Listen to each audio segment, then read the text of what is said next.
Are we about to see Retribution?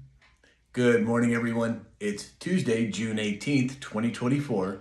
My name is Sam Shalhoub, and it's time for your daily dispatch.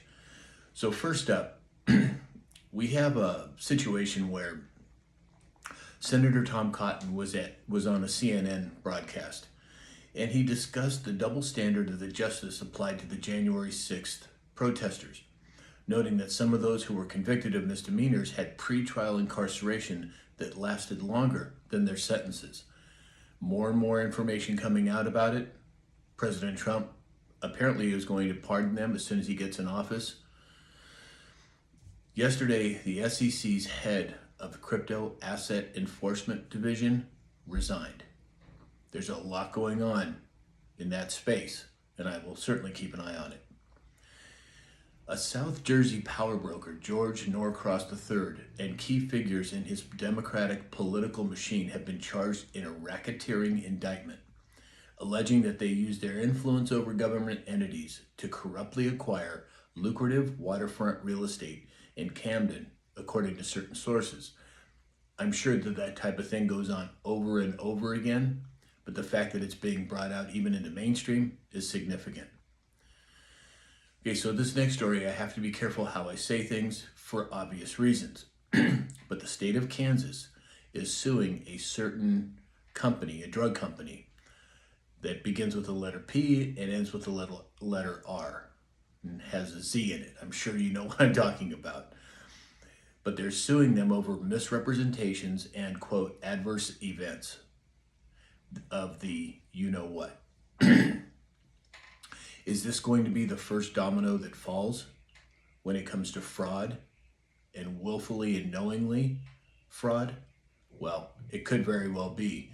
I'll certainly keep an eye on it to see how it progresses. So Zero Hedge came out with a story yesterday talking about the S&P 500 and how that there is a total of 60% of the gains in the S&P 500 over the last year have been attributed to just 5 companies: Microsoft, Nvidia, Google, Amazon, and Meta. And they comprise 25% of the entire S&P 500. Sounds like a recipe for disaster to me, but I ask you this: what's the one thing they all have in common? That's right, government contracts. Let me know what you think about it, but I think that's the hinge pin that brings it all together. Yesterday, there was multiple announcements that there has been fencing has been installed around the Supreme Court building.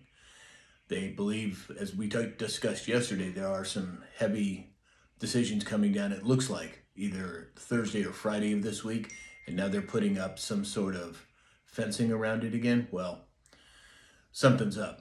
I'll certainly keep an eye on it. China's new home prices plunged the most since October of 2014, and they've been throwing all kinds of money at it, and it still hasn't helped. Sure seems to me like the switch is just about here. And then lastly today, apparently in New Mexico, an entire village, Ruidoso, was told to evacuate immediately and not to try to save their belongings. Now, I don't have a lot of information, but apparently it was Upper Canyon, Brady Canyon, Ponderosa Heights, Alpine Village, west of Musket Ball, Cedar Creek, and Flume Canyon. And I saw some pictures. It looks ominous. I don't know all the details yet. So if you have any other information, let me know and I'll get it out to everybody. So that's all we have for today. If you'd like to support this channel, there's multiple ways to do it. samshalhoub.com. Just go there and you can support this channel any way you'd like, and I truly appreciate all the support. And I appreciate all the emails and the messages I get. Keep them coming. There's some things that I'm not aware of. Let me know what they are. I appreciate it. And in the meantime, I hope that you have a great day, and we'll talk again soon.